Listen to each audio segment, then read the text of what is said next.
bem, o assunto agora é o papel dos impostos no combate às desigualdades. Para tanto, para moderar esse painel, eu convido aqui ao palco ele que é agente fiscal de rendas do Estado de São Paulo, vice-presidente do Sinafresp, Glauco Honório.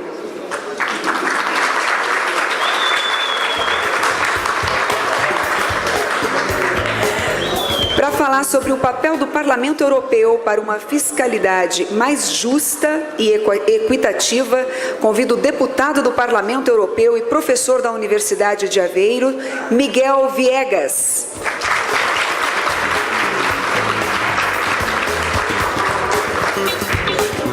Para falar sobre o papel dos impostos no combate às desigualdades no Brasil, convido o economista, palestrante e escritor Eduardo Moreira.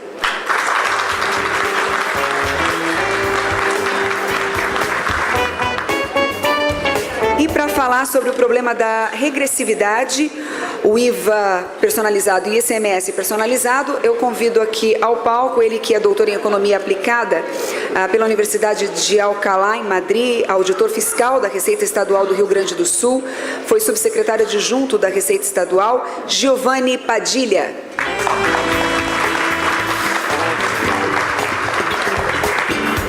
Lembramos que as perguntas devem ser feitas por escrito. Com a palavra, então, o moderador. Boa tarde a todos. Então, estamos no final do nosso segundo dia com essa palestra, com nossos 3 ilustres convidados, que vão fazer pequenas apresentações aqui para nós. A gente não pode deixar sempre, nesse momento, de engrandecer esse evento, da importância desse evento, dos auditores de várias esferas e de outros países, inclusive, Até para a gente não dar muita sequência e dado adiantado da hora, então nós vamos já começar passando a palavra para o professor Miguel aqui, professor e deputado.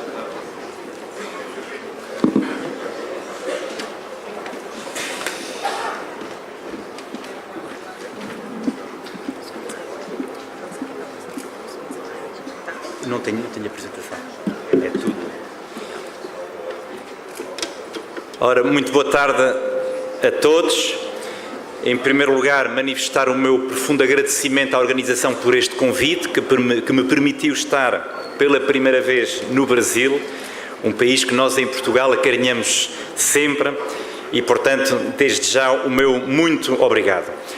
Então, o que eu vos propunha era conversarmos um bocadinho durante 20 minutos sobre o papel do Parlamento Europeu nesta questão da fiscalidade e numa fiscalidade mais justa e equitativa.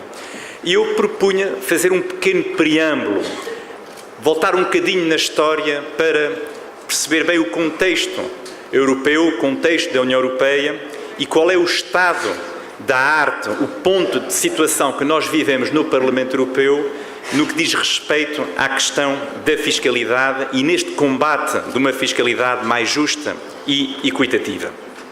Bom, e então é preciso entender que na Europa há uma tradição muito forte de redistribuição da renda, do rendimento.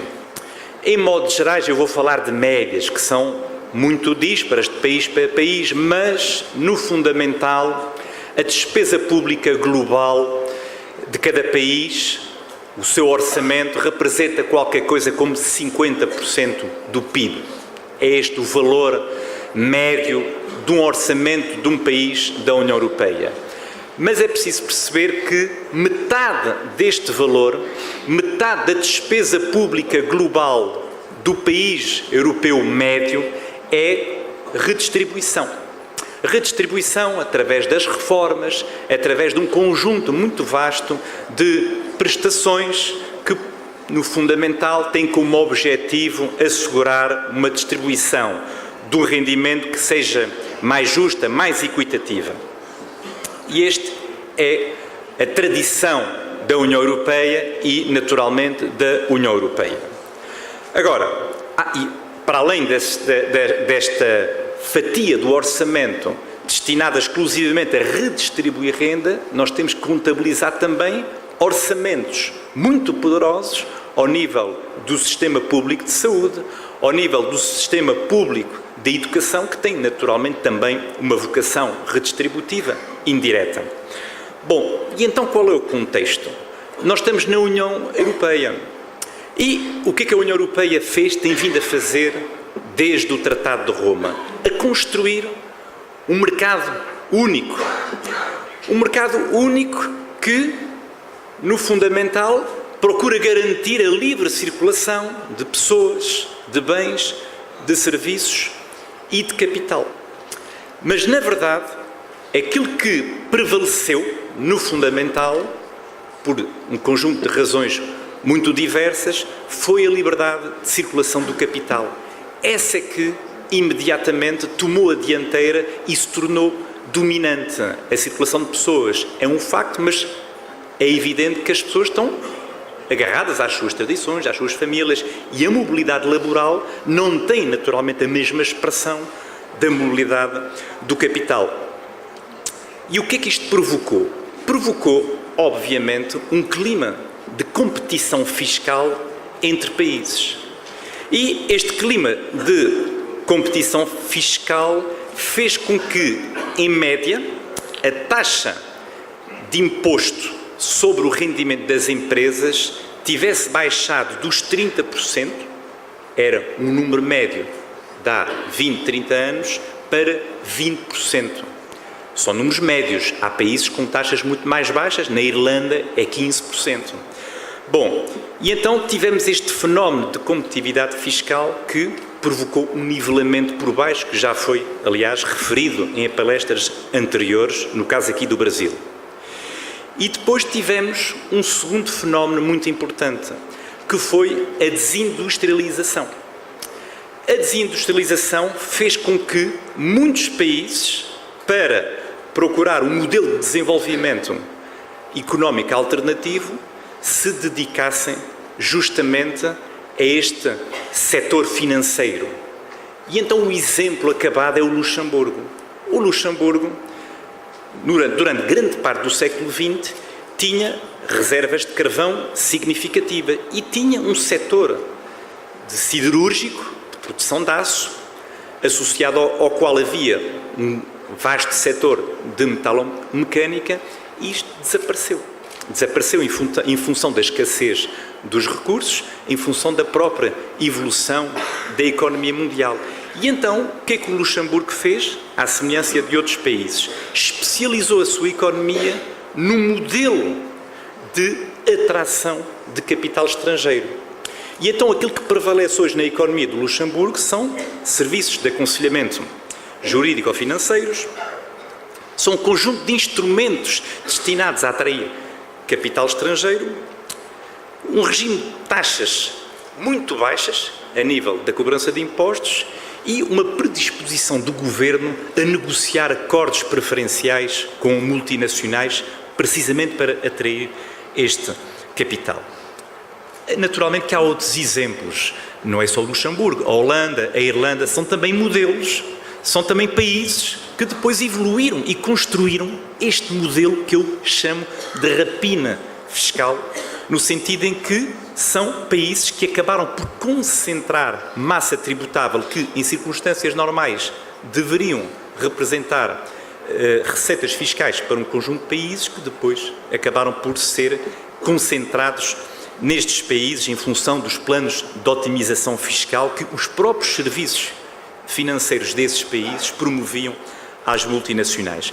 E então esses dois fatores de competição fiscal em virtude do mercado único e da liberdade total de circulação do capital e esta tendência de desindustrialização e de procura de modelos de desenvolvimento alternativos fez com que existisse uma pressão muito grande nas receitas fiscais de cada país, num quadro, como eu disse há bocado, em que a tradição redistributiva sempre fez com que a maioria dos países da Europa e da União Europeia tivessem orçamentos musculados que lhes permitissem ter uma posição preponderante na questão dos serviços públicos, nos serviços sociais, etc.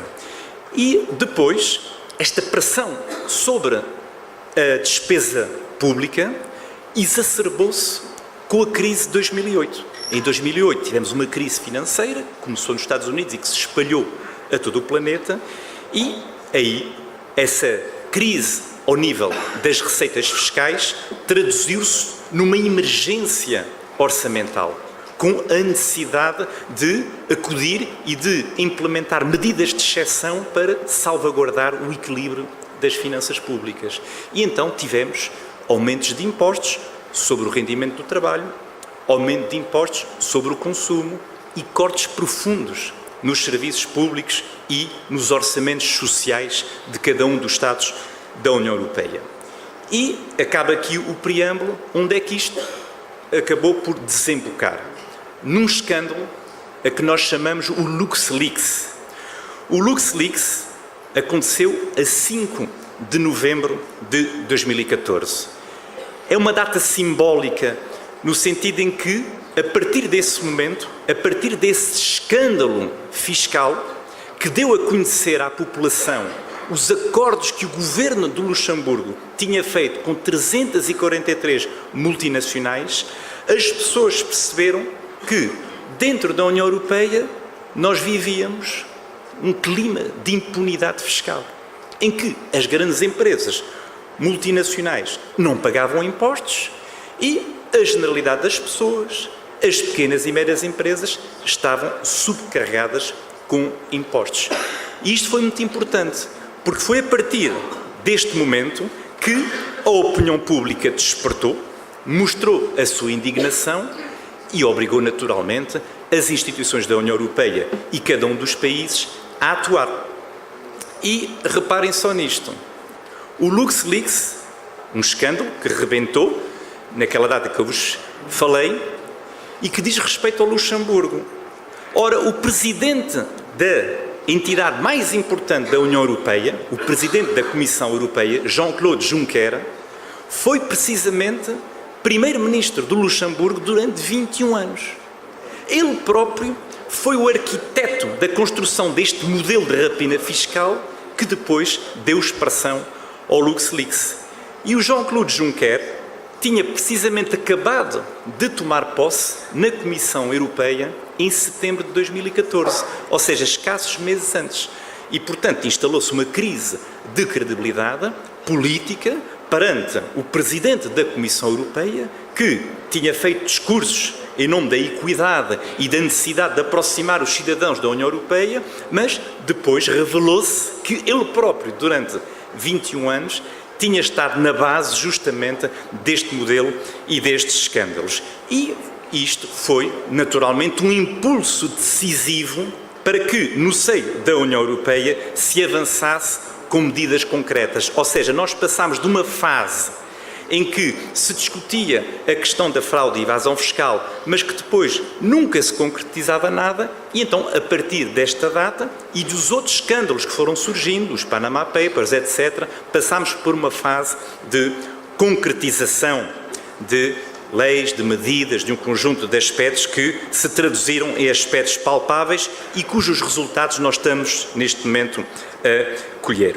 Bom, e então, resumidamente, fazendo um ponto de situação, quais são os 3 domínios fundamentais onde, no Parlamento Europeu e na União Europeia, nós estamos a procurar avançar no domínio da fraude e evasão fiscal e, no sentido, procurando, já agora eu não referi isso, mas nós estamos a falar da fraude e evasão fiscal, nas avaliações mais ou menos consensuais dentro da União Europeia, falam em 1 bilhão de euros. Peço desculpa estar a denominar essa quantia em euros, mas dizer-vos que é 7 vezes o orçamento da União Europeia, ou seja, quantidades colossais que depois naturalmente fazem falta às políticas sociais que a população da Europa tanto reclama.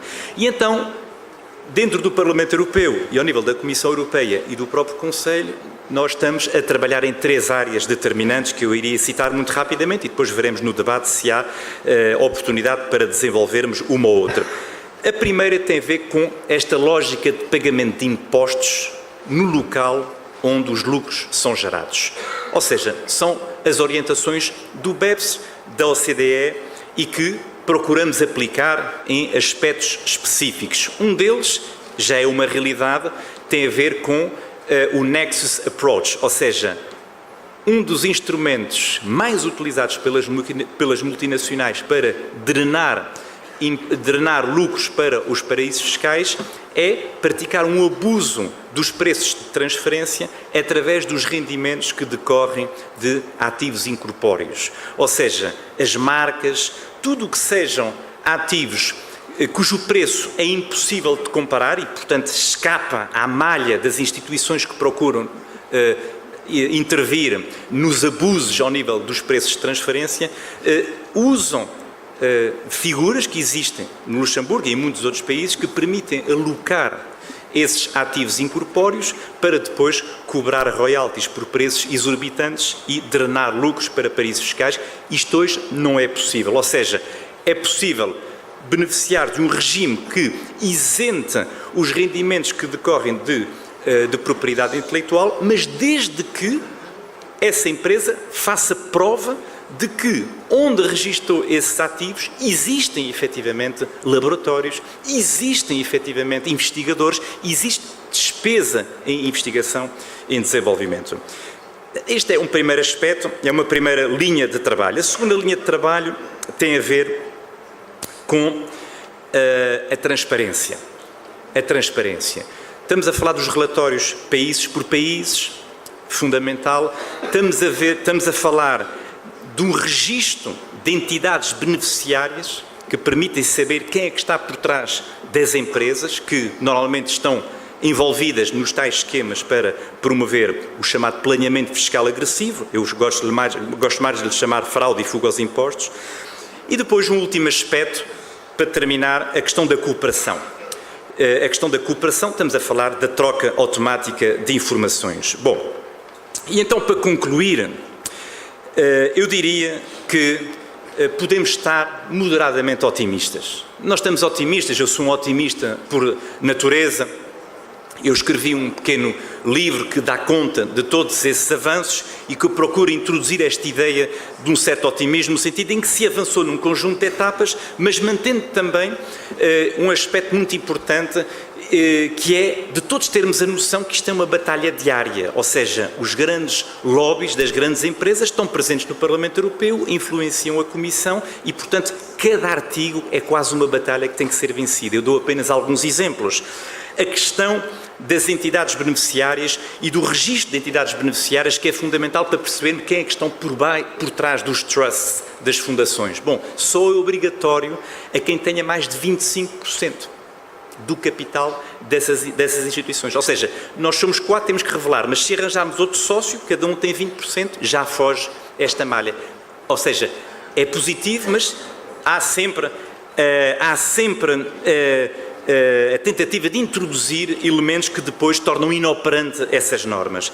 A questão do relatório país por país é muito importante. Obrigar as multinacionais a publicar os resultados desagregados por países é muito importante porque imediatamente nós percebemos se existem discrepâncias entre aquilo que as empresas têm naquele país, em termos de economia real, de fábricas, de trabalhadores, e depois os lucros que são declarados no mesmo país.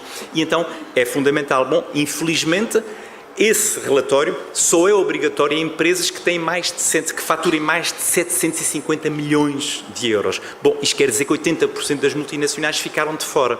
Bom, nós gostaríamos de ter ido mais longe, foi o possível.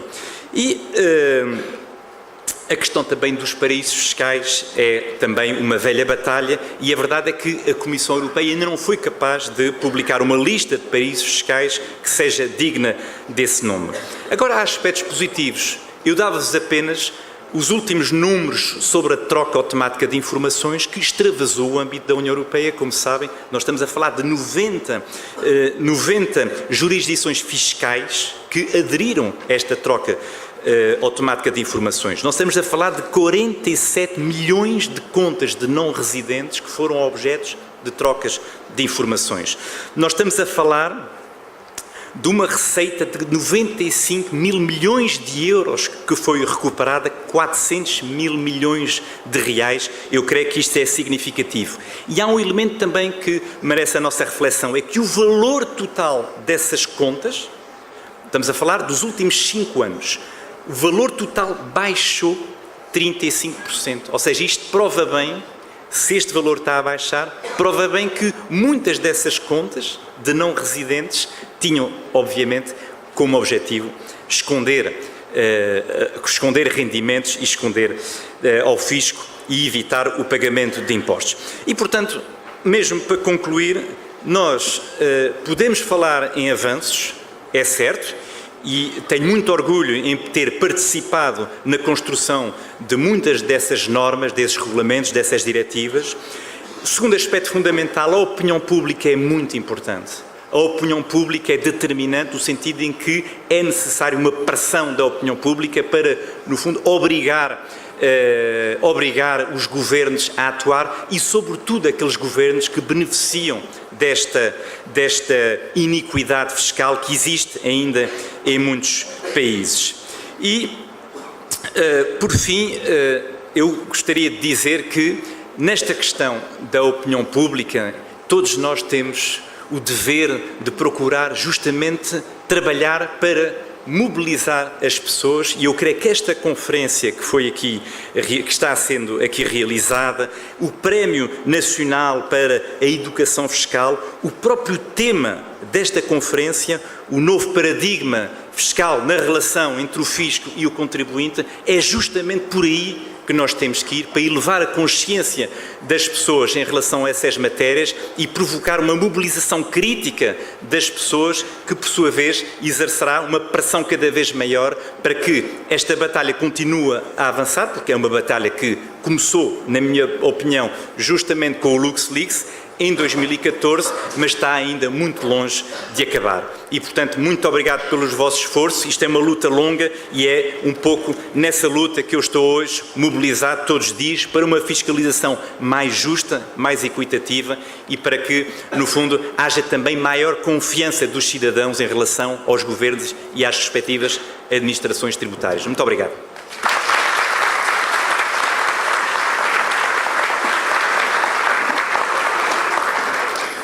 Muito obrigado, professor Miguel. Então, acho que nós tivemos a nossa primeira palestra aí desse painel, né, que é o papel dos impostos no combate às desigualdades. E aqui eu só queria chamar a atenção, né, quando a gente, de duas pequenas coisas aqui, né, essa questão da opinião pública, né, que foi chamada a atenção aqui. Acho que nós aqui, talvez como conhecedores e formadores de opinião aí, temos esse dever, porque parece que a discussão tributária sempre é uma coisa muito fechada. E já nessa primeira palestra, nos traz o segundo ponto que eu queria apontar, que aqui a gente tem sempre uma visão que parece que todo mundo fala, a grande mídia, de uma questão de que tributo é feito para sustentar o governo, né? E aqui trazido pelo professor, já primeiro ponto, o tributo como distribuição de renda através de políticas sociais.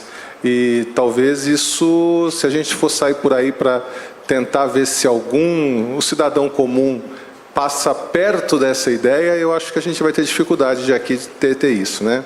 Mas vamos continuar, agora já começamos o doutor Miguel e agora o Eduardo Moreira, por favor. Alô?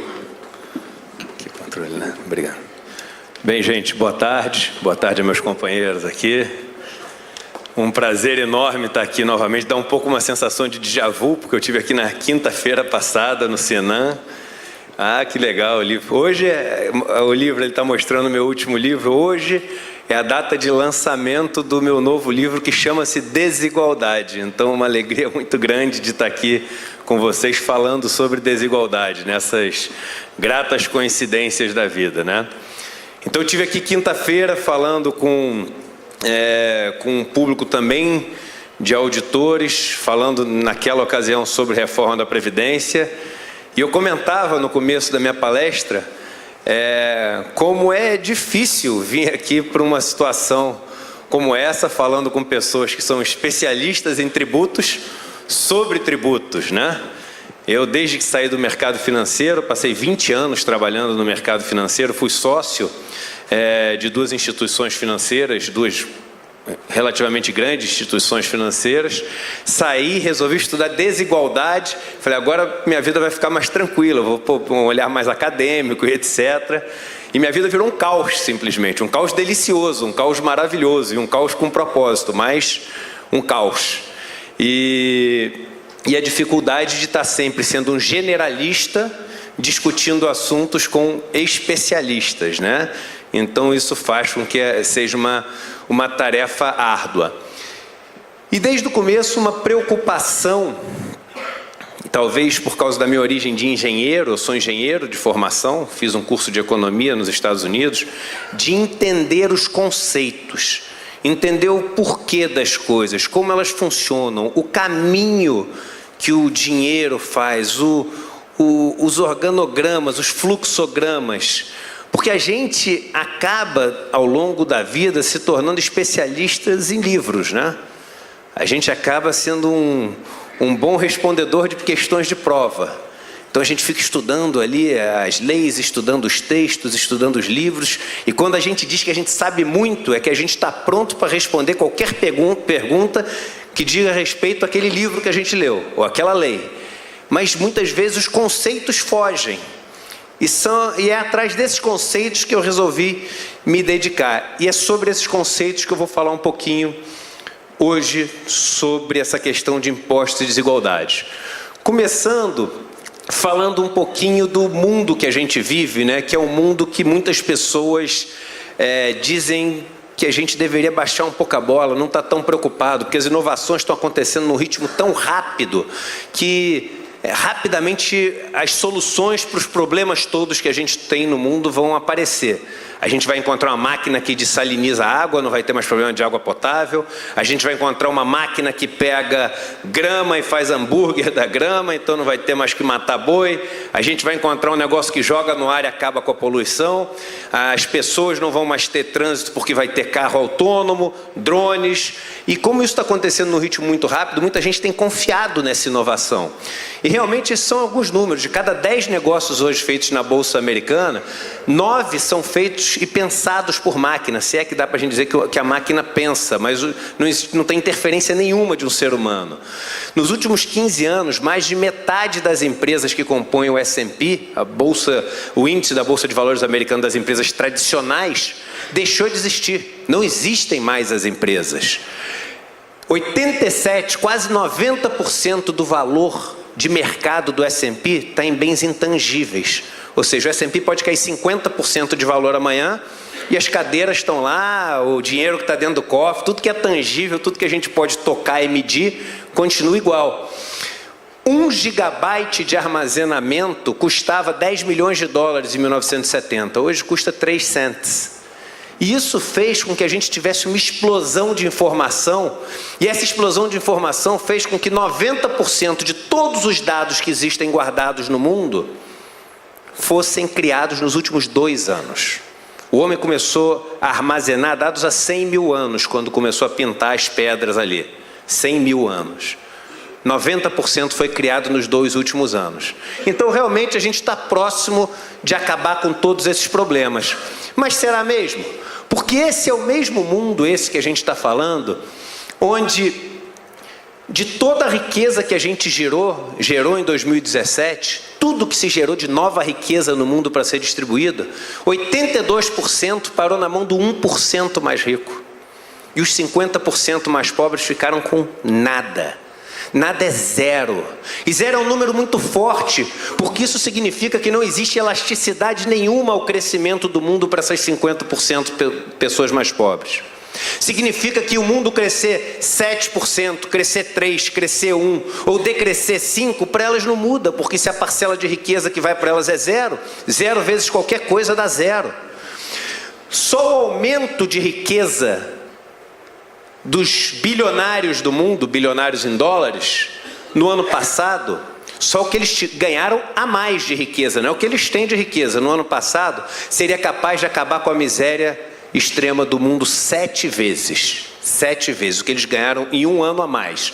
Os 26 mais ricos do mundo concentram a mesma riqueza de metade da população mundial. No ano anterior eram 43, há 10 anos eram mais de 300. O 1% mais rico da população do mundo tem mais riqueza do que os 99% mais pobres somados.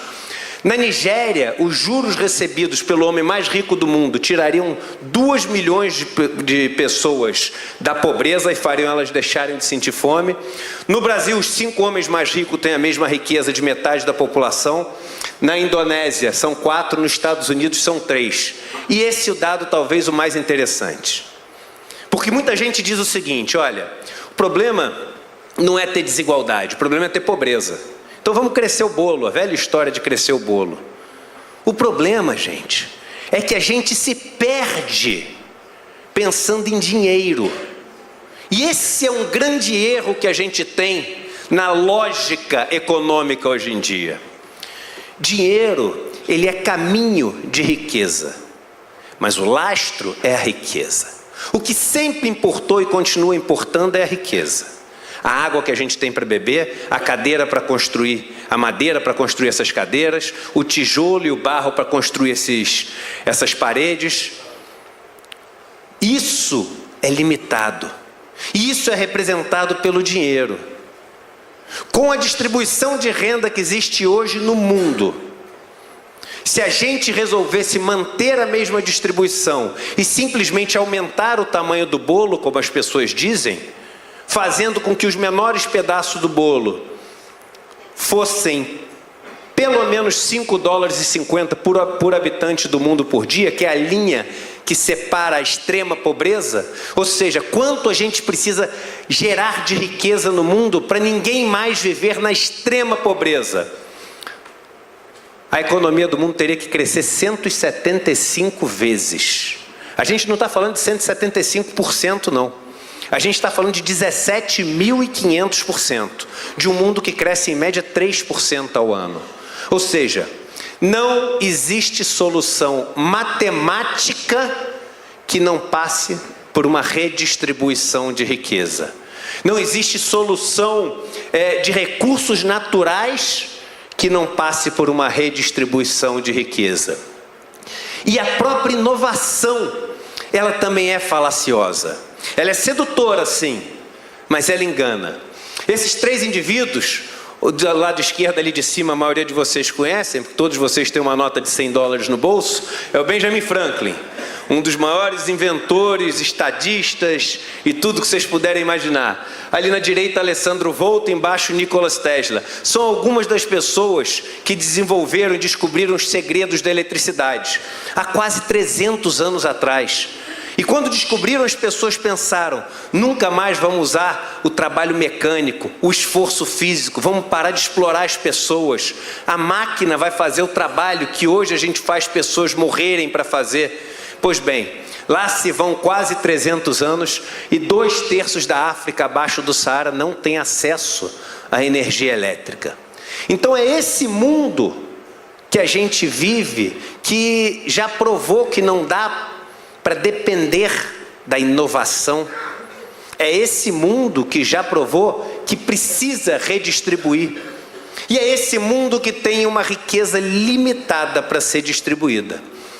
Eu uso sempre essa metáfora, que é do parquinho de areia.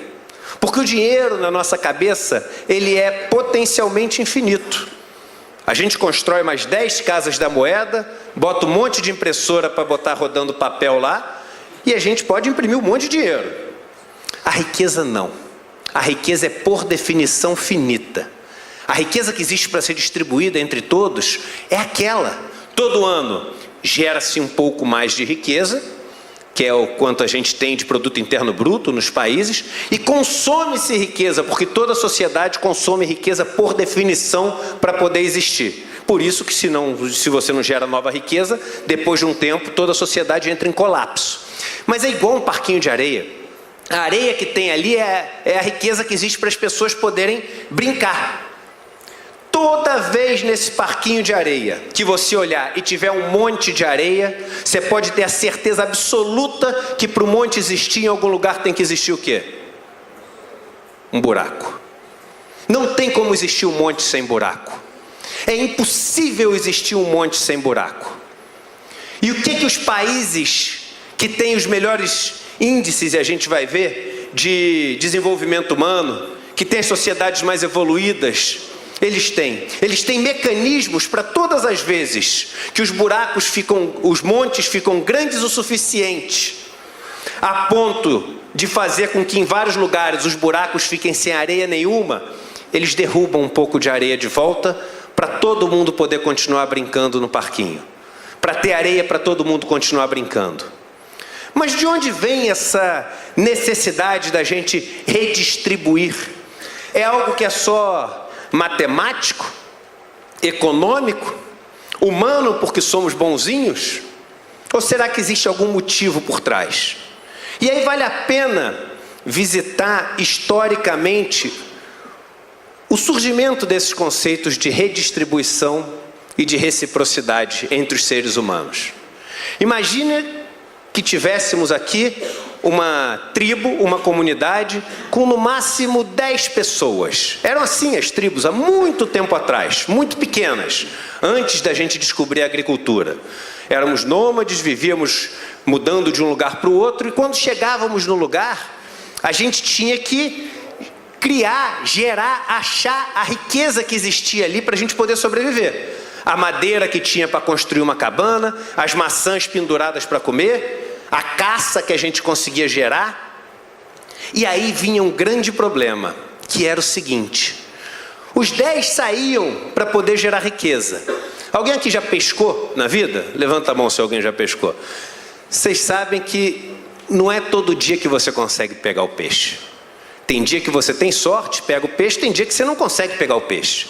Se você depender só do peixe que você pega, provavelmente, num período ruim, onde você ficou sem sorte durante vários dias, você não vai chegar vivo até o próximo peixe. Eles sabiam que se um pelo menos pegasse o peixe, e esse um que pegasse o peixe distribuísse um pedaço do peixe ou da caça ou da riqueza que gerou para todos naquele dia, no dia seguinte todos tinham a condição mínima suficiente para sair e gerar riqueza, diminuindo assim a chance de qualquer pessoa no grupo acordar qualquer dia sem ter a condição mínima suficiente para poder gerar riqueza para todo mundo. Essa é a intenção. Quando você olha o reino animal, isso é tão simples. Quando você vê um leão caçando, o leão caça e come sozinho? Claro que não. Ele caça e vem todos os leões comer junto. Por quê? Porque todos têm que ter a condição necessária para no dia seguinte sair para caçar. E basta que um consiga para que todos estejam bem. O segundo conceito da reciprocidade é o seguinte: hoje eu abro mão de um pedaço do que eu tenho, para você amanhã poder ir caçar. Agora, se amanhã eu não tiver sucesso no meu processo de geração de riqueza, você abre mão do seu para mim. Era muito claro para aquelas pessoas que se era um grupo de 10 e 5 morressem de fome, os 5 que sobravam estavam mais fortes ou mais fracos? Mais fracos, é claro. Menos gente para se defender, menos gente para gerar riqueza. A maximização de riqueza daquele grupo era dada quando todos tinham a possibilidade de gerar riqueza. Ou, em outras palavras, todo grupo era tão forte quanto os seus indivíduos mais fracos. Toda corrente é tão forte quanto o seu elo mais fraco. Tente colocar numa corrente 10 elos de titânio e um elo de papel. Você não consegue levantar nada, ela rompe no elo de papel. Até hoje em dia, toda a sociedade é tão forte quanto o seu grupo mais fraco. Os países mais desenvolvidos do mundo não são os países que têm os ricos mais ricos, são os países que têm os pobres mais ricos. São os países onde ninguém é um peso para o grupo.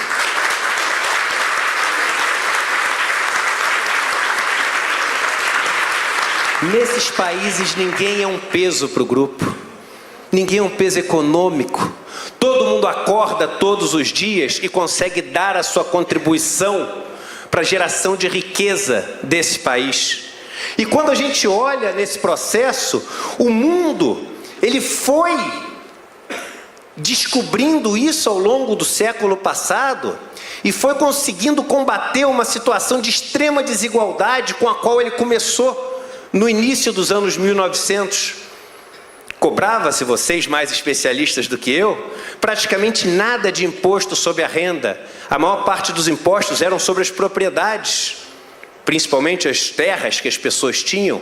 Mas aí no começo do século passado, com o começo das guerras e com a necessidade de financiar o Estado para isso, eleva-se essas alíquotas do imposto de renda na pessoa física. Aí vem a guerra. E quando a guerra vem, ela é um dos cavaleiros do Apocalipse que destrói a desigualdade. Porque ela destrói a propriedade privada, ela destrói as posses das pessoas, ela equaliza por baixo, mas ela destrói a desigualdade. E o que a guerra faz? Ela joga areia para fora do parquinho. Sobra pouca areia, sobra pouca riqueza para ser distribuída. E quando sobrava pouca areia para ser distribuída, países como os Estados Unidos, países como a Inglaterra, eles sabiam que se eles deixassem os montes ficar muito altos, um monte de gente não ia ter com que brincar.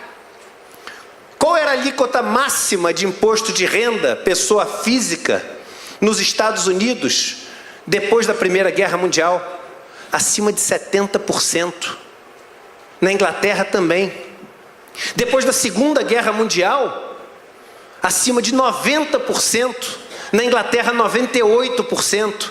Sabe o que isso significa? Significa que eles falavam o seguinte: olha, o seu monte de areia só pode vir até aqui. Acima daqui não tem areia. Qualquer areia que vier acima disso é gente brincando sem areia. É gente no cimento. É gente que vai ser peso para a gente e que não vai poder contribuir para um país melhor.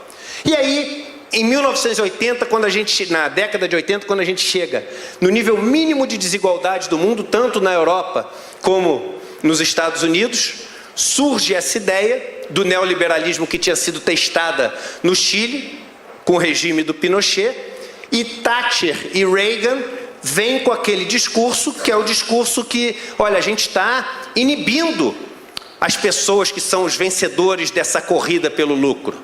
Quem vence a corrida pelo lucro é porque é mais eficiente. Quem é mais eficiente tem que ganhar prêmio e não ser punido.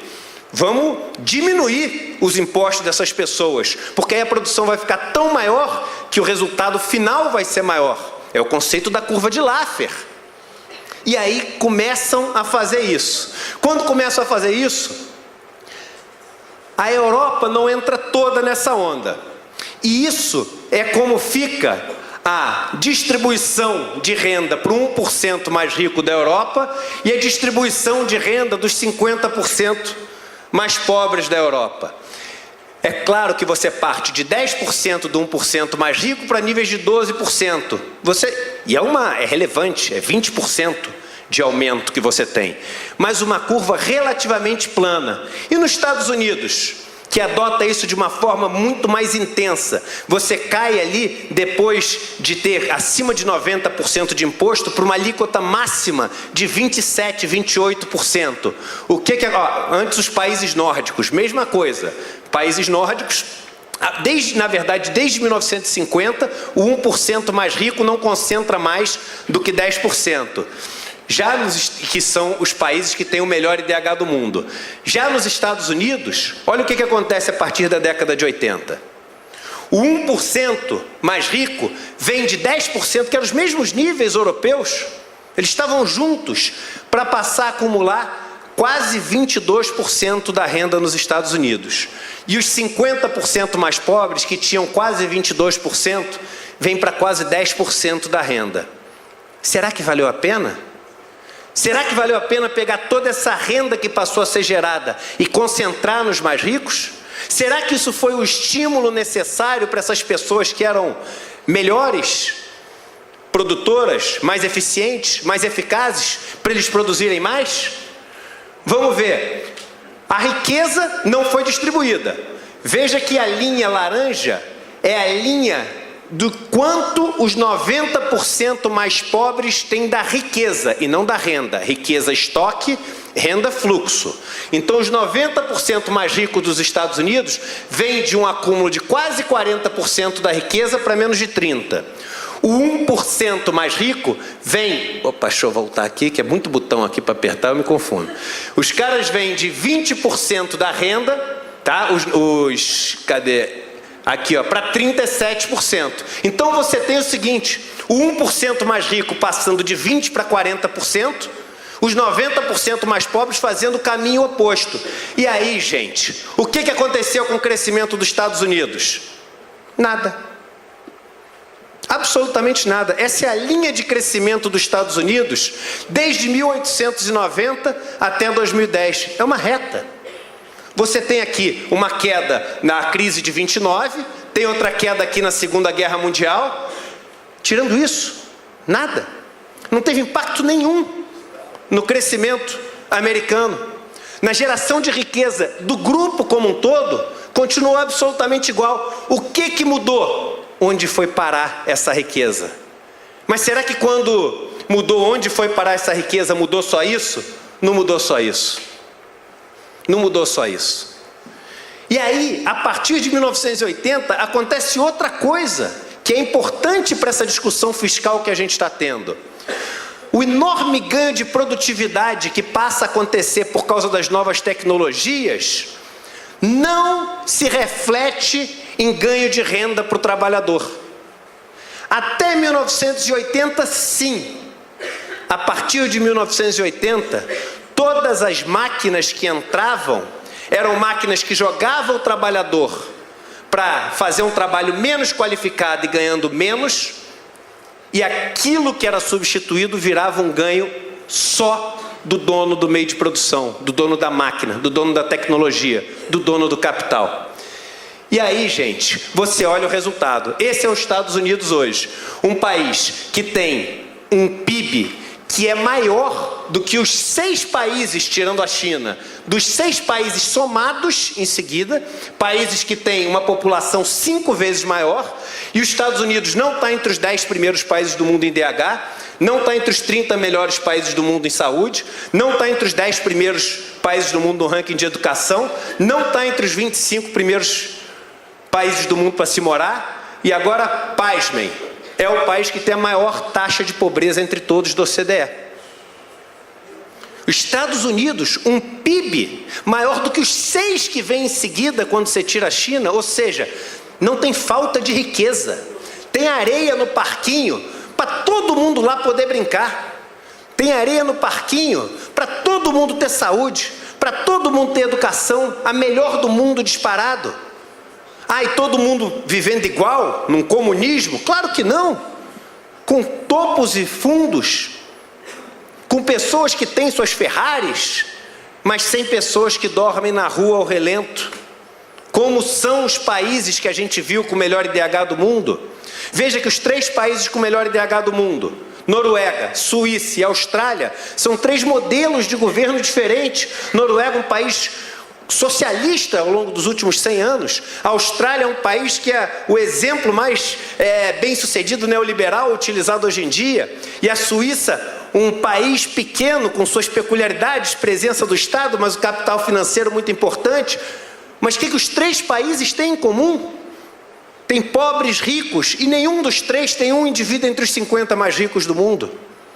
Não tem nesses lugares montes de areia que obrigam o parquinho a ter buracos, em nenhum deles. E aí o seguinte, ao longo desse processo, descobre-se um mecanismo fantástico, que é o mecanismo de utilizar a dívida pública e os impostos para cada vez mais dilapidar aquilo que é riqueza em nome de todos. O que é a riqueza em nome de todos? É a riqueza do Estado. O Estado, a gente falando aqui, engraçado, né? Porque a gente fala, não, porque o Estado é ineficiente, o Estado é corrupto, o Estado fica parecendo que a gente personifica o Estado, né? E é o Estado ali de camisa verde saindo correndo, pega ele, não existe isso. O Estado é uma representação, é a pessoa jurídica da nação, nação grupo. Aliás, estamos perdendo o conceito de nação. Quando hoje a gente se questiona o motivo dos impostos, quando hoje a gente fala que ninguém gosta de pagar impostos, quando hoje a gente fala que a gente tem maneiras mais suaves de mostrar os impostos, é porque ninguém dá a mínima para quem mora do lado dele. Ninguém dá a mínima para quem mora debaixo da ponte passando fome. Não existe mais o sentimento de grupo. Ao longo dos últimos anos eu tenho feito viagens morando em comunidades carentes, vivendo com eles, dormindo, trabalhando, comendo, ouvindo as histórias, para poder, pelo menos por alguns dias, vestir o sapato deles. E tem conceitos que, quando a gente ouve, pegam a gente absolutamente despreparados. Teve um que foi curiosíssimo, numa comunidade quilombola, onde eu estava, e eu cheguei na comunidade, conversando com a moça, falei, mas vem cá, como é que funciona? Vocês têm dinheiro aqui? Ela falou, não, até tem, a gente sabe o que é dinheiro, claro, mas não usa muito. Aí eu falei assim, mas as comunidades quilombolas são os escravos que fugiram e criaram aldeias, que são muito separadas, né?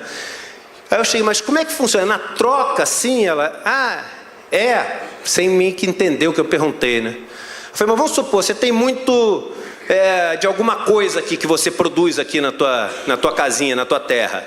E aí você tem muito desse negócio, o teu vizinho está precisando muito daquilo. Aí você vai lá e como é que você faz? Você troca com ele sem usar dinheiro? Assim, não entendi, senhor. Eu falei, não, você tem muito de um negócio, teu vizinho está precisando muito, você vai lá e vocês fazem a troca? Não entendi, doutor. Aí eu falei umas 3 vezes, aí na quarta, quando eu falei, você tem muito, o cara está precisando muito, como é que você vai? Você vai lá e troca? Ela falou, claro que não, eu vou lá e dou, se ele está precisando, Olha o tapa na cara. É um tapa na cara. É verdade. Pra gente que não tem o conceito de nação, ela sabe que enquanto o vizinho estiver bem, o vizinho também vai ter algo para quando ela precisar e estiver necessitando muito. Ela sabe que a melhor condição de vida que ela pode ter é tendo um vizinho que tem uma condição de vida saudável, digna, conseguindo construir riqueza. A gente tem essa dificuldade. E o que a gente fez como elite, eu me colocando, né, nesse grupo, ao longo do tempo nos nossos países, foi o seguinte: foi criar um Estado que nos atende, e em dados momentos falar o seguinte, olha, eu estou precisando de um monte de coisa aqui para fazer as minhas coisas. Eu preciso de uma estrada asfaltada até a minha fábrica, até a minha casa. Eu preciso de luz até a minha casa. Eu preciso de serviço de coleta de lixo até a minha casa. Aí fala o seguinte, pô, mas vai lá e constrói. Não, isso é dever do Estado. Tá bom, mas o Estado não tem dinheiro, mas eu empresto para o Estado. Aí eu empresto dinheiro para o Estado fazer uma obra para mim, e aí o Estado depois tem que me pagar de volta esse meu dinheiro e juros. E é como se eu chegasse para você e falasse assim, você quer uma casa? Você não precisa comprar não. Aí você fala, você vai me dar de presente? Fala, melhor que isso. Eu te dou e todo mês durante um tempão fico te dando mais um dinheirinho aí, ó, de graça. E é meio que assim. Porque o que o Estado investe com o dinheiro que ele pegou endividado não é levar luz para todo mundo, não é levar asfalto para todo mundo. E aí essa dívida que o Estado faz vai aumentando,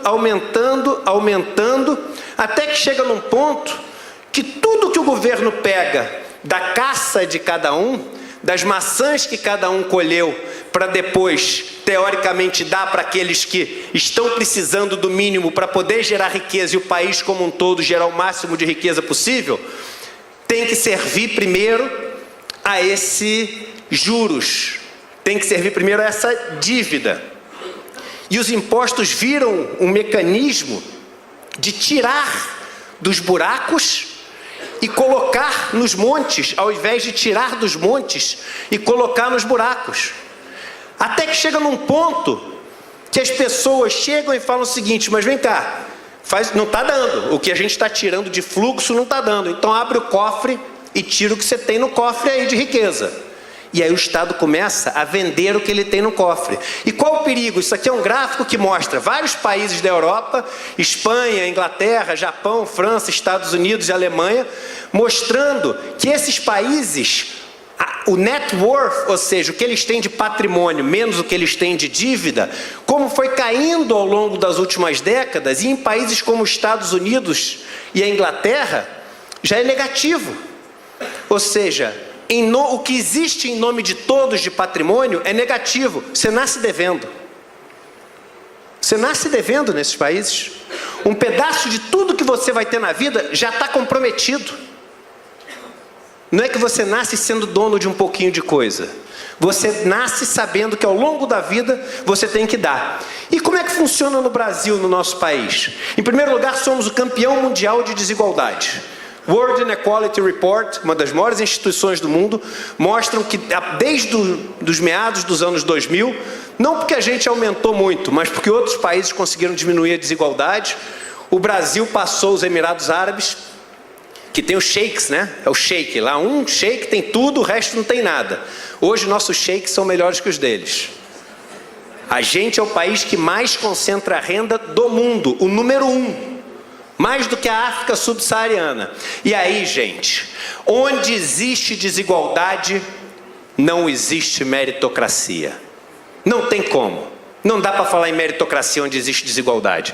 Isso aqui é um relatório da OCDE, Broken Social Elevator. Mostra quantas gerações, se você nasce nos 10% mais pobres do Brasil, demora até você chegar na renda média do país. Pois bem, se você nasce nos 10% mais pobres do Brasil, demora 9 gerações até você chegar na renda média. 225 anos até algum descendente seu chegar na renda média. 70% do que você é explicado pelo que seu pai era, rico ou pobre. Você vai dizer que existe meritocracia num país desse? Onde existe desigualdade, não existe meritocracia. E como é que, de onde vem para onde vai essa areia no nosso parque? Isso é um relatório que está no site do Ministério da Economia, que mostra de onde a gente colhe os nossos impostos no Brasil e para onde eles vão. O Brasil, entre todos os estudados, ele era o segundo, passou para terceiro no ano passado, não porque a gente diminuiu, mas porque teve a Grécia, que passou à nossa frente, que mais cobra impostos sobre bens e serviços. Esses impostos sobre bens e serviços correspondem a 48% mais ou menos da nossa carga tributária. Nos países desenvolvidos, isso normalmente é abaixo de 1/3 da carga tributária. Esse é o imposto que pega o pobre ou pega o rico? Por quê? Tudo que o pobre ganha, ele gasta. Ele não é um poupador. O que ele ganha, ele gasta. Já o rico, como ele não gasta tudo que ele ganha, ele é um poupador, onde é que você consegue pegar ele? Na renda. Vamos ver como é que a gente está na renda? Se vocês puderem abaixar a cabeça um pouquinho, porque o Brasil é o último ali embaixo. De todos os estudados, o Brasil é o que mesmo. A gente é um paraíso fiscal para os ricos, para os muito ricos. A verdade é que para os muito ricos o Brasil é um paraíso fiscal. E, mas a gente olha aqui e o imposto que se paga dentro da empresa é um dos maiores do mundo. Some tudo e existem estudos de tudo que é lugar. Do IPEA, do OCDE, quando você soma o que o acionista paga no final, ou seja, o que se paga dentro da empresa, mais o que se paga quando você tira, e aí incluindo todos os efeitos de juros sobre capital próprio, sobre isenção de dividendos, etc., o Brasil tem para o acionista menos de 30%. Você chega nos Estados Unidos, é 59%, na França, 64%, Austrália, 49%, Reino Unido, 47%. Todos esses países, mais do que o nosso. E aí o que acontece? Aí vem a máquina de desigualdade. O 1% mais rico no Brasil, quase tudo que ele ganha, ele poupa. E gasta só um pouquinho, que é a fatia vermelha. Os mais pobres, tudo que eles ganham, eles gastam. Em cima do pouco que o rico gasta, ele paga o nosso imposto sobre bens e serviços, que é um dos mais altos do mundo. Mas impacta impacta pouco a torta dele, porque essa é uma fatia pequena. Já sobre o pedação que ele poupa, além de pagar poucos impostos, como a gente viu no gráfico do governo, ele faz o que com esse dinheiro? Ele investe. E 72% da poupança privada do Brasil está onde? Nos títulos públicos federais. E aí, quando ele bota esse dinheiro nos títulos públicos federais, esses títulos pagam o quê? Juros. E os juros é bancado com o quê? Com os impostos pagos, na maioria, pelas pessoas mais pobres. Com isso, a gente tem o quê? Uma máquina de desigualdade tremenda no Brasil. Essa é a máquina de desigualdade. O Estado é uma máquina de lavar dinheiro dos mais pobres para os mais ricos. O Robin Hood ao contrário. Essa é a verdade que ninguém aceita no país e tenta botar a culpa em milhões de outras coisas, porque não quer deixar de ter essa máquina funcionando para si. E aí, gente, o resultado é o seguinte: na maior crise de todos os tempos que a gente já viveu no país, que a gente, pelo menos, se lembra, claro, fico imaginando a crise do café depois de 29, caindo 90% o preço do café, que era 75% das exportações. A gente já teve um monte de crise, mas que nós nos lembramos, essa é a maior crise que a gente já viveu. Uma recessão de quase 10%, quase 8% em 2 anos seguidos. Nos anos seguintes, com efeito base lá embaixo, a gente não consegue crescer nada. E é nessa crise, nesse caos, que quando a gente olha as notícias, são as seguintes: venda de carros importados cresce 32% em 2018. Veja ranking por marca. O mercado de luxo nunca esteve tão forte, com lucros recordes em 2017, bancos fecham mais de 17 mil postos de trabalho. Não teve um trimestre sequer onde os 5 maiores bancos do Brasil somados não tivessem reportado um lucro recorde, maior do que os lucros de antes. E aí, isso aqui é a conta, aquela que a gente fez, que é a seguinte: se não tiver mudança na redistribuição de renda no Brasil, a gente tem que crescer mais de 50 anos com taxas que a gente não cresceu ao longo dos últimos, para as pessoas mais pobres do país poderem ter R$ 1.500 a mais por mês. Daqui a 50 anos isso não vai mudar nada. Então, qual é o ciclo da desigualdade que a gente vive? O endividamento enorme do Estado, que é em nome do progresso de todos, mas que beneficia pouquíssimos. Quando esse endividamento acontece, o Estado tem que dilapidar as riquezas que ele colheu de todo mundo dentro do cofre para poder matar esse negócio e voltar à sua capacidade de investir. Porque aí uma coisa importante: investir significa abrir mão de uma riqueza que você tem hoje, esperando ter uma riqueza maior na frente. Não existe crescimento sem investimento. E se eu preciso, para investir, abrir mão de uma riqueza hoje, eu preciso ter riqueza para investir. E no Brasil, quanto mais desigual a gente fica, menos gente tem o poder de investir, mais refém a gente é dessas pessoas de ter que cumprir as ordens que elas mandam para elas poderem tocar esse crescimento do país. E que no fim a gente precisa, porque sem crescer a gente não consegue sobreviver, a gente entra em colapso. E aí, quando a gente entra numa situação como essa que a gente tem hoje, de desigualdade extrema, de poucas pessoas só que têm o poder de investir, eles dão as regras do jogo. Vai ser do meu jeito. Que nem um ladrão que tem os reféns quando assalta um banco e fala: eu quero um helicóptero, um carro forte e 10 milhões de dólares numa conta na Suíça, etc. Os donos hoje do capital concentrado no país, eles falam: eu invisto, mas só depois de reforma trabalhista, só de reforma da Previdência, só depois de aprovar a emenda constitucional 95, só depois de aprovar tudo isso que me beneficia. E aí, quando eles fazem isso, eles falam: agora me deram todas as condições e a mão de obra está quase de graça porque está todo mundo morrendo de fome, agora sim eu vou voltar a investir. Aí ele investe só um pouco para a gente poder gerar riqueza, cair um pouquinho de areia nos buracos e novamente ele voltar a sugar os buracos e voltar a endividar o Estado. Então, gente, é o seguinte: se a gente continuar fazendo isso, a gente vai viver para sempre o voo de galinha que a gente tem no Brasil. E se a gente quiser parar de viver esse voo de galinha e entrar nesse ciclo onde você vê que os países mais comprometidos a reduzir a desigualdade são aqueles que têm menos corrupção do mundo, nenhum país do mundo saiu da pobreza, saiu da desigualdade e falou: vamos melhorar o país. Como? Combatendo corrupto e matando bandido. Não foi assim. Claro que não foi. E é claro que você tem que combater corrupto. É claro que você tem que prender as pessoas bandidas. É claro que você tem que aplicar a lei. Mas todos os países que fizeram e deram a volta por cima, eles começaram com a universalidade do ensino, da saúde, com a busca do pleno emprego e com a redistribuição de renda. E se a gente fizer isso e tapar os buracos que a gente tem no país, com a ajuda sim de uma reforma tributária eficiente, que tape os enormes buracos que a gente tem no país, a gente vai poder voltar a brincar de viver e pode ter esperança no futuro melhor para o Brasil. Muito obrigado.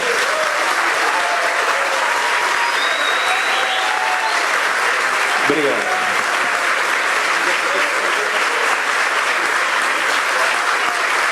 Obrigado.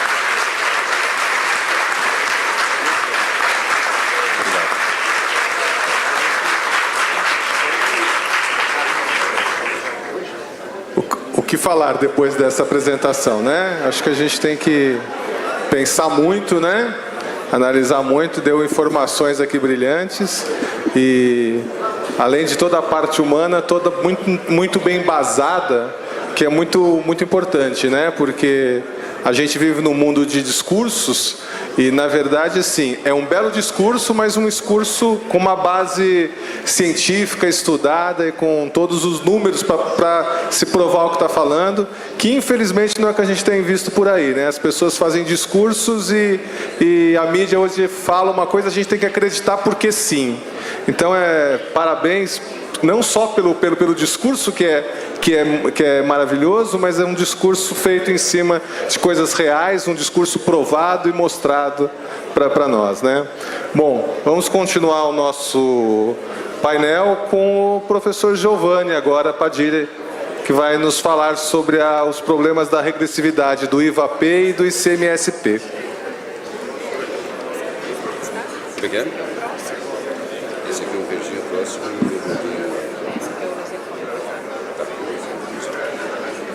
Boa tarde a todos. Queria inicialmente agradecer ao presidente Juracy, presidente Rodrigo, pelo convite, que muito me honra. Aliás, é a segunda vez que eu participo do Congresso Luso Brasileiro e me sinto muito honrado disso, né? Só acho, Juracy e Rodrigo, que da próxima vez poderia me colocar depois de uns palestrantes, digamos, mais light, assim, né? Porque sempre feito comparativo, né? Mas não tem problema, a gente tem que aceitar os desafios e espero corresponder à expectativa, né? E de fato foi muito oportuna as colocações dos palestrantes anteriores, porque tem muita conexão com o que nós vamos apresentar aqui. Não foi nada combinado, mas evidentemente que como o tema está todo relacionado e reforça inclusive as questões que nós vamos colocar aqui. Nós já tivemos a oportunidade na edição anterior do próprio Congresso dos Brasileiros de apresentar a proposta do IVA personalizado, que nós estamos trazendo à discussão já desde 2016, num trabalho formiguinha, principalmente lá no estado do Rio Grande do Sul. Depois nós fomos apresentando isso fora do próprio estado, dialogando com outras pessoas, tendo apoio de muitas pessoas, instituições, e aqui eu destaco justamente a Febrafit, a Fresp, o Movimento Viva, principalmente no Lobato, né? E tudo isso nos ajudou a disseminar essa ideia que no início era analisado ou entendido assim com uma certa reserva, e é natural isso, né? Depois, nós hoje temos a felicidade, a satisfação de perceber que a ideia foi incorporada nas propostas recentes de reforma tributária, né? O deputado Raul incorporou a proposta de personalização, agora a proposta da PEC 45 também tem. Então, de fato, deixou de ser apenas uma discussão para avançar para o plano concreto, né? Portanto, a minha preocupação aqui hoje não é apresentar o IVA personalizado. Eu vou pedir essa licença porque em algum momento eu vou comentar rapidamente. Eu queria trazer uma reflexão importante aqui. Eu acho que mais do que apresentar a mecânica do processo, de como é que se devolve o dinheiro, os efeitos econômicos e tal, tem algo que é mais urgente, que é um conceito que eu acho que nós temos que refletir e que está conectado com as palestras anteriores, tá? Que é justamente qual é o papel que nós deveremos dar para o IVA nesse processo de redistribuição de renda, tendo em vista digamos, a redução da participação do imposto de renda. Nós devemos apenas ficar na expectativa de que isso seja revertido, uma expectativa talvez muito otimista, ou ter uma reação e fazer com que o próprio IVA adote contornos mais equitativos. É isso que nós queremos mostrar rapidamente, porque nós não vamos tomar muito tempo, não. Então, o primeiro aspecto que eu gostaria de trazer aqui, e que já foi abordado anteriormente, só que de uma outra abordagem, né, é que quando nós analisamos a participação do imposto de renda das pessoas físicas como percentual do total do bolo, né, na OCDE, nós percebemos claramente uma redução da sua participação, né, que já foi 32% lá no fim dos anos 70 e depois, sobretudo por força do consenso de Washington, que já foi comentado aqui, vem toda uma onda, né, de redução desses instrumentos como ação do Estado no processo de redistributivo, e ele cai vertiginosamente, né, vai vai caindo, então, de uma participação que já foi de 33% para 24%, se estabilizou ali nos anos 2000, início dos anos 2000. Ou seja, o imposto de renda, que é tido como uma figura que tem essa capacidade de alterar, de dar um contorno mais ético para o próprio desenho da imposição, ele está reduzindo dramaticamente a sua participação. Reduziu dramaticamente e aparentemente estabilizou. Por outro lado, e aqui nós podemos ver, os tributos sobre o consumo fizeram um caminho inverso. A partir dos anos 70, principalmente com o advento do IVA, né, e começou, digamos, a mostrar que tinha uma capacidade e uma eficiência bastante interessante, ele começou a prosperar e ter uma participação cada vez maior, de forma que ele foi tomando o espaço do imposto de renda. Se nós somarmos ali, nós vamos ver que a soma dos dois, o imposto de renda e o imposto sobre o consumo, estão ambos sempre na faixa de 45%, pouco menos de 50%. E eles mantêm os dois essa mesma proporção, mas só que foram o imposto sobre o consumo aumentando e o imposto de renda diminuindo. Tá? Então, essa é a primeira reflexão. Se nós temos o instrumento, aquele clássico, né, que tinha essa função de fazer a redistribuição, ele está perdendo vigor e cedendo espaço para o outro, que é mais regressivo, nós temos que tomar uma atitude. Agora, isso aqui eu estou falando da OCDE. Quem dera a nossa realidade fosse essa. No Brasil é pior ainda, eu vou passar rápido aqui, mas veja aqui. Pegando agora aqui um gráfico um pouco mais, digamos, dos últimos anos, né, um zoom naquele gráfico anterior, onde a gente já pega a linha da estabilidade do imposto de renda na OCDE, que é a linha superior ali, né, e também dos tributos do consumo na OCDE. Vocês vejam que a participação relativa deles na carga tributária total está mais ou menos estável, na ordem de 24%, lá em 2007 até aqui. Não mudou. Parece, aparentemente, evidentemente, que isso pode haver outros elementos que alterem completamente esse comportamento. Mas, nas circunstâncias atuais, né, não há nada que indique que esse cenário vai mudar num curto prazo. Agora, no caso do Brasil, a situação é mais dramática ainda. Nós temos a participação do imposto de renda na faixa de 6,5% a 8%, certo? Ora, vejam, aqui é importante a gente trabalhar também um outro conceito. Do ponto de vista econômico, a progressividade é um meio econômico, é um instrumento, né? E porque o que determina o efeito redistributivo é a combinação da progressividade com a arrecadação. É o bolo de areia, aquele que o Eduardo estava comentando. Quer dizer, não adianta o imposto de renda ser muito progressivo se a areia que ele mexe é muito pequena. Não vai ajudar quase nada, né? É isso o nosso problema. Nós temos um imposto de renda com a capacidade arrecadatória muito baixa, mesmo que ele venha a ter um caráter altamente progressivo, um desenho progressivo, ele vai deslocar muito pouca areia para os estratos inferiores. O efeito redistributivo é muito pequeno. Okay? Então, o que nós temos que fazer é olhar para outra figura, que é o imposto sobre o consumo, né, e ver como nós podemos colocá-lo como um ator importante nesse processo. O que nós podemos fazer? Nós não podemos ficar de mãos atadas e nós entendemos que hoje temos um instrumento para fazer isso de uma forma competente com o uso de tecnologia, que é o IVA personalizado. Tá? Pode ter outros instrumentos, mas esse é o que nós estamos defendendo. Então, eu queria primeiro colocar essa reflexão, né? Essa questão central. Devemos, sim, do meu ponto de vista, e provocando essa reflexão, considerar os impostos sobre o consumo como também um ator dentro desse processo de redistribuição. Tá? Não é impossível. Então, vejam bem, as duas alternativas: ampliar a participação da base de imposto de renda. Podemos sempre lutar para isso, sempre será positivo, mas parece que há uma estabilidade, como eu mostrei ali no âmbito da OCDE. Mesmo nas propostas que nós estamos falando agora, por exemplo, a PEC 45, ela mantém estável, nem toca na questão do imposto de renda, mas mantém estável a participação do imposto sobre consumo, né? Podendo até aumentar, porque vai ter as alíquotas adicionais do governo federal, dos estados e municípios, e pode até aumentar a carga dos impostos sobre o consumo. A PEC do deputado Raul falava em tributar juros e dividendos. Há alguns cálculos que indicam que isso seria em torno de 60 bilhões. 60 bilhões vai dar 2 pontos na participação da arrecadação total. Ou seja, sairia de 8 para 10. Continuaria sendo irrisório, né? Então, nós temos que, digamos, não desconsiderar essa hipótese, mas não estamos aqui nesse momento trabalhando especificamente nesse caso. Nós estamos trabalhando com a segunda alternativa, que é alterar a distribuição dos tributos sobre o consumo. E aí nós temos duas técnicas. Uma que é conhecida como solução universal. Vários economistas usam esse nome e eu acho que ela é bastante adequada. É o que nós chamamos de cestas básicas, né? E a outra alternativa é a personalização. Vou comentar rapidamente sobre cada um. A solução universal, pessoal, ela digamos assim, ela foi uma alternativa, foi uma solução encontrada já no início dos anos 70, quando o IVA começou a tomar um certo corpo, né, e foi questionado o seu caráter regressivo. Então, alguns economistas, a Diamond Mar, digamos, mais reconhecidos, eles indicaram um caminho que era de fazer as diferenciações de alíquotas. Tinha esse apelo, digamos, de dar um contorno mais equitativo ao desenho do IVA, mas ele traz, né, vários problemas. Eu digo, traz para nós, mas muitos países abandonaram as cestas básicas, né? Vários problemas. Um é trabalhar com diversas alíquotas.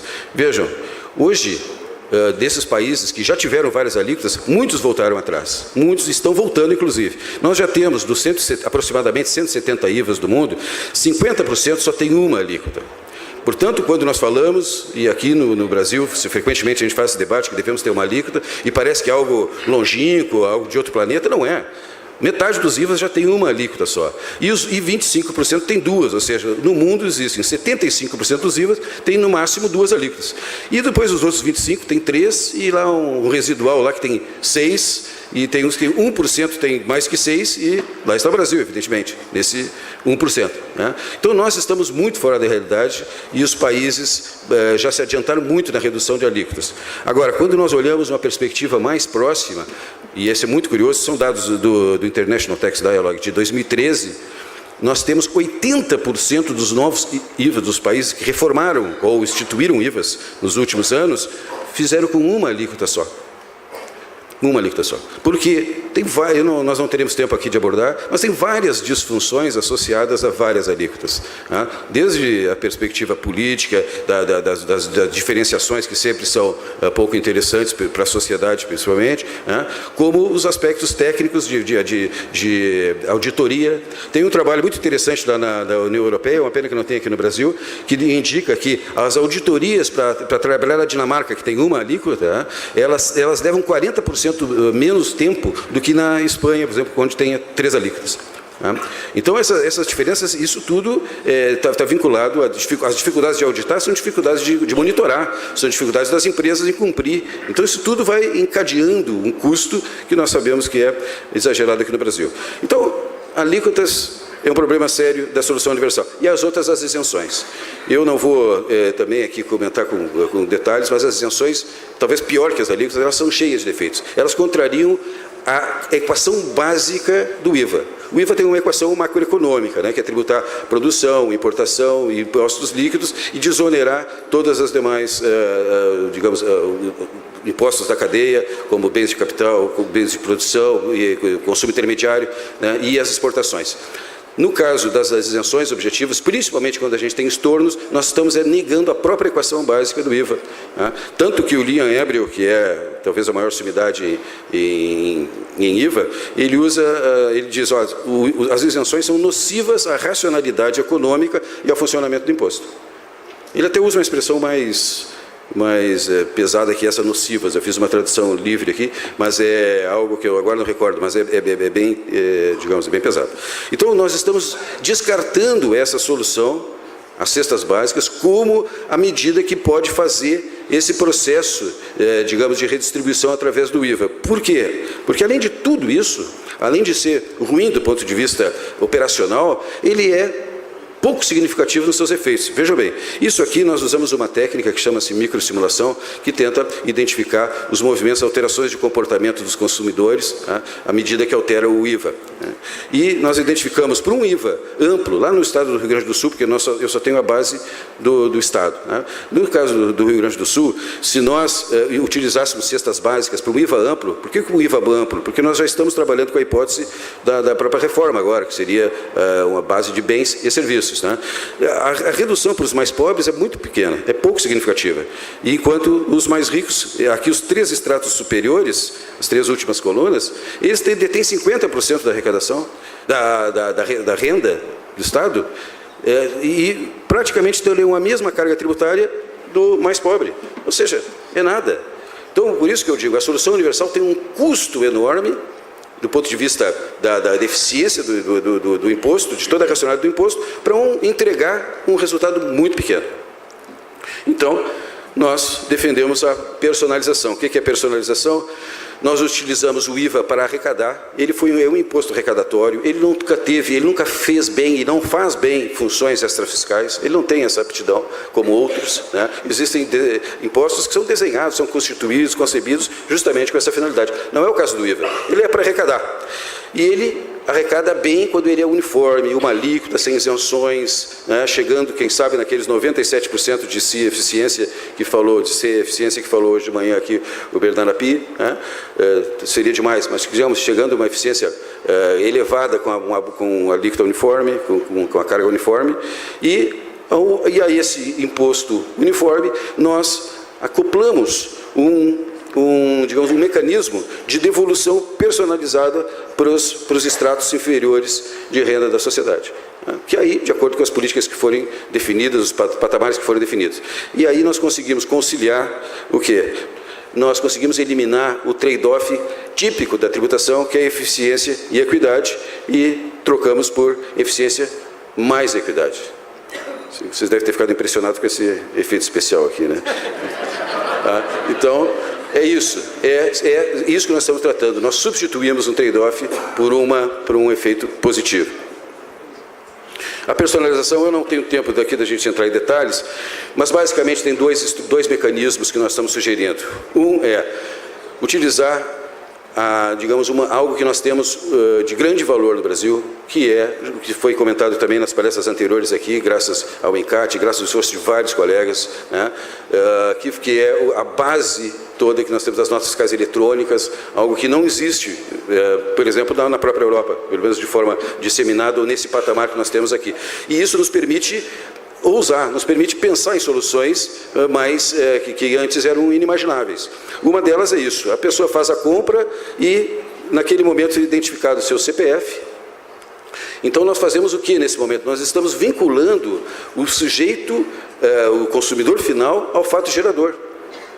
E aí nós podemos, se nós queremos dar um benefício, nós damos diretamente a ele. E não como é hoje, que nós damos benefício para a empresa, com a mera suposição, né, acreditando que isso, via sistema de preços, vai chegar ao consumidor final. Nós entregamos para a empresa. Há fortes indícios na literatura, né, de que esse repasse não acontece.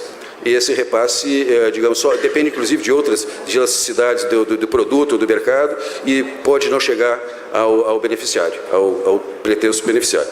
Então, nós identificamos o consumidor.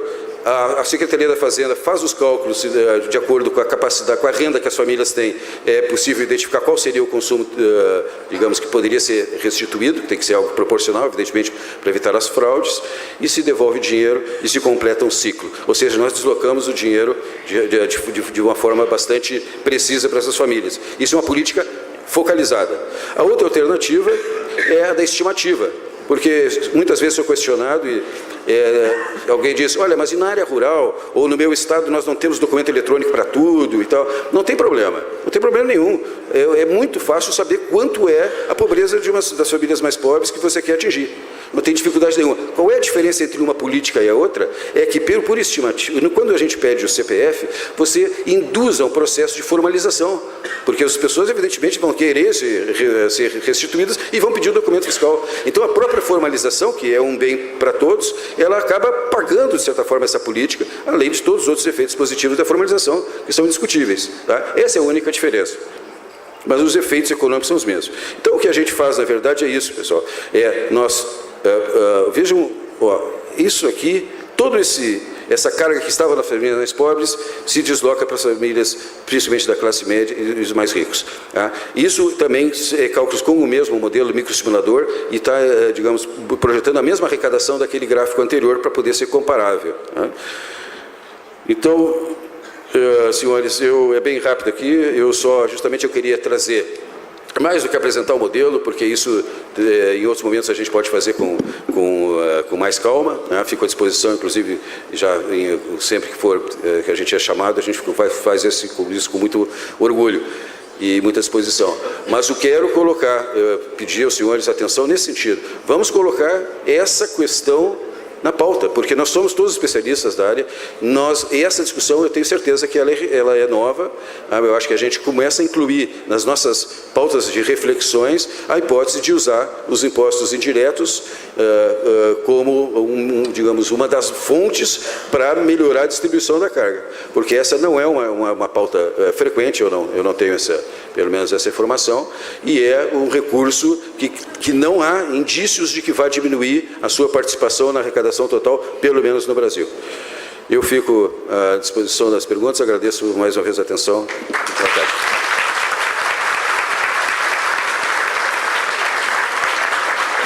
Parabéns ao Giovanni. Então nós já estamos encerrando aqui. Como nós temos uns poucos minutinhos aqui, e nós temos só 4 perguntinhas, eu vou fazer rapidamente aqui para os nossos representantes. O Miguel falou que no parlamento é um minuto que você tem para falar, não é isso? Então, para ser bem conciso aqui, a pergunta é do Roberto Esposino, da Fresp. O Parlamento Europeu tem um olhar para a adoção das políticas de sucesso dos países nórdicos e da Suíça em benefício de toda a União Europeia? O sucesso de alguns desses países não explica a não adesão deles à União Europeia, exemplo Noruega e Suíça? Tá. Muito obrigado pela pergunta. Esses países estão muito expostos, quer a Suíça, quer a Noruega, muito expostos à economia internacional. E a questão do euro e a questão da sua autonomia em termos de política monetária e política cambial falou mais alto. E essas são as razões principais pelo qual não aderem à União Europeia.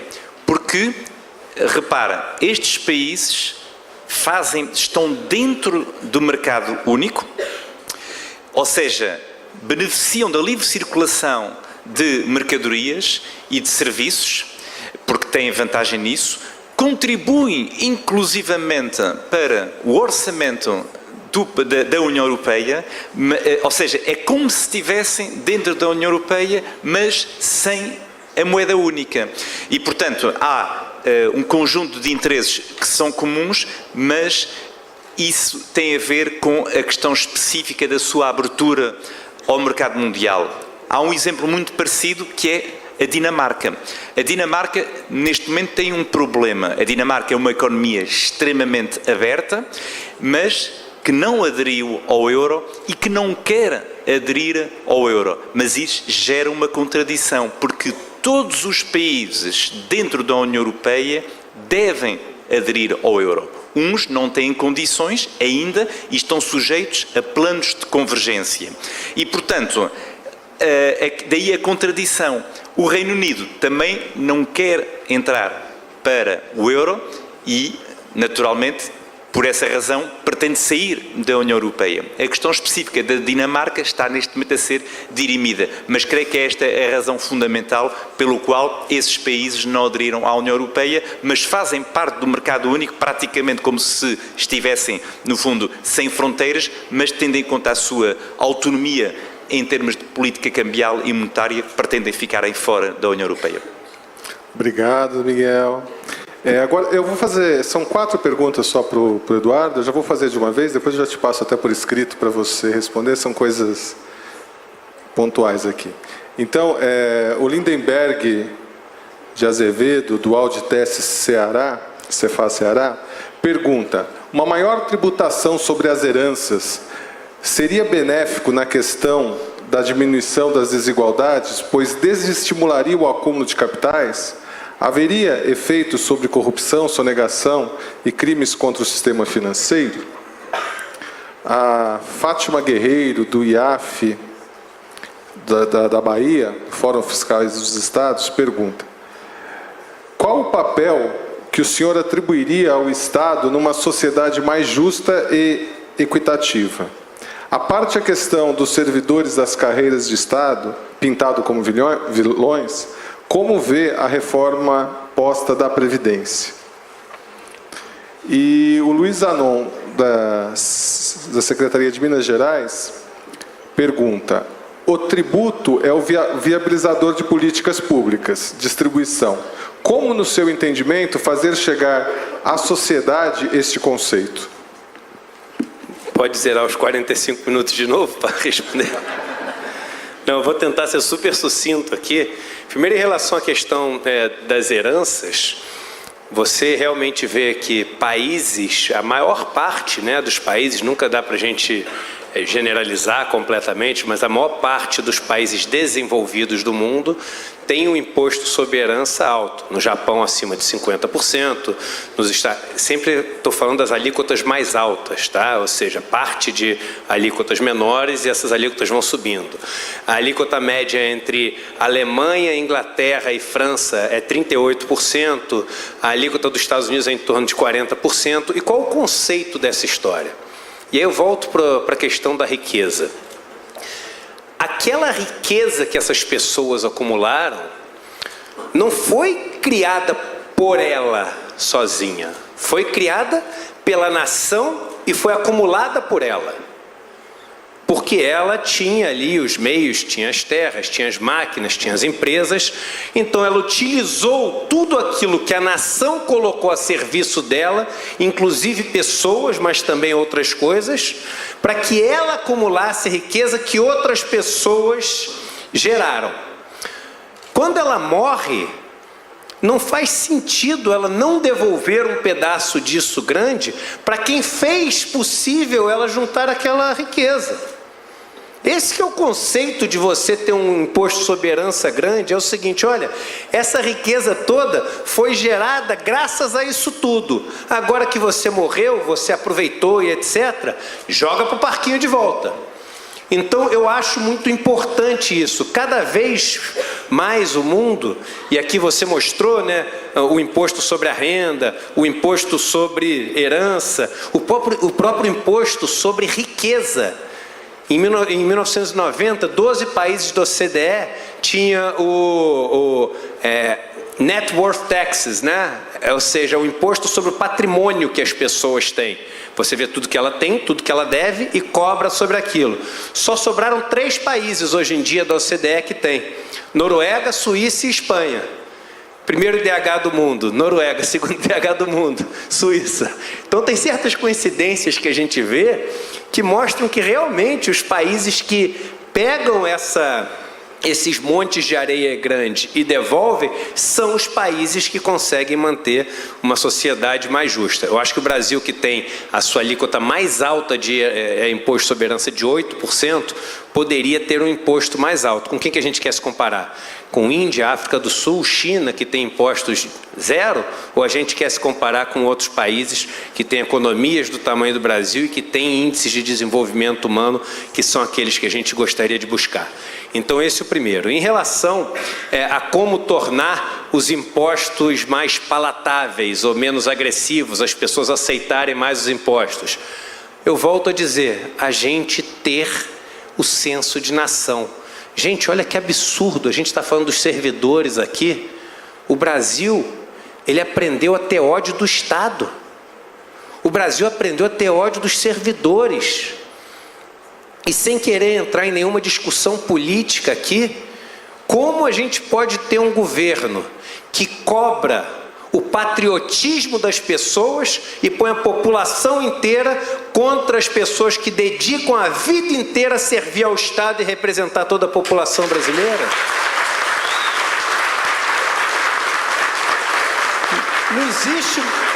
Não existe maior patriotismo do que os senhores e senhoras fazem, que é dedicar a vida inteira a servir a nação.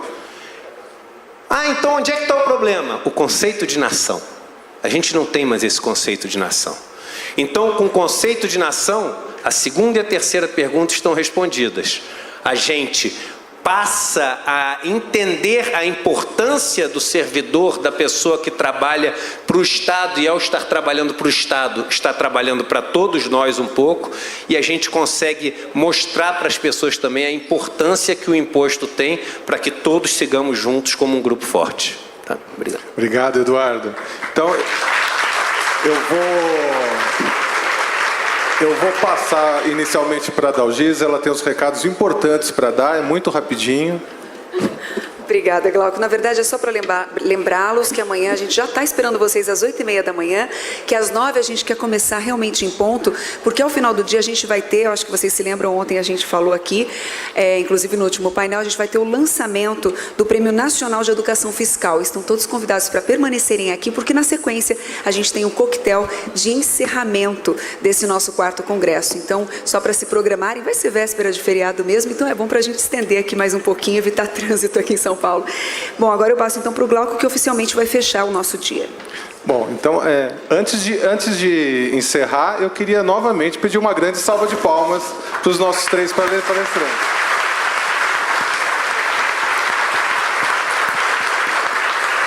Posso só fazer um convite? Gente, eu queria só fazer um convite, como hoje eu estou lançando esse livro, quem tiver interesse, é um livro que chama-se Desigualdade e Caminhos para uma Sociedade Mais Justa. O prefácio é escrito pelo Gessé Souza, a orelha é escrita pelo Eduardo Fagnani, professor da Unicamp, e quem escreve o pós-fácio é o Márcio Calvé Neves, que é um advogado tributarista que hoje mora na Austrália estudando finanças públicas. Então, vocês, se tiverem interesse por esse tema de desigualdade, ele a partir de hoje está nas livrarias. Então, só fazer esse convite, tá? Imagina, Eduardo, eu esqueci, eu estava anotado aqui, esqueci, me desculpe.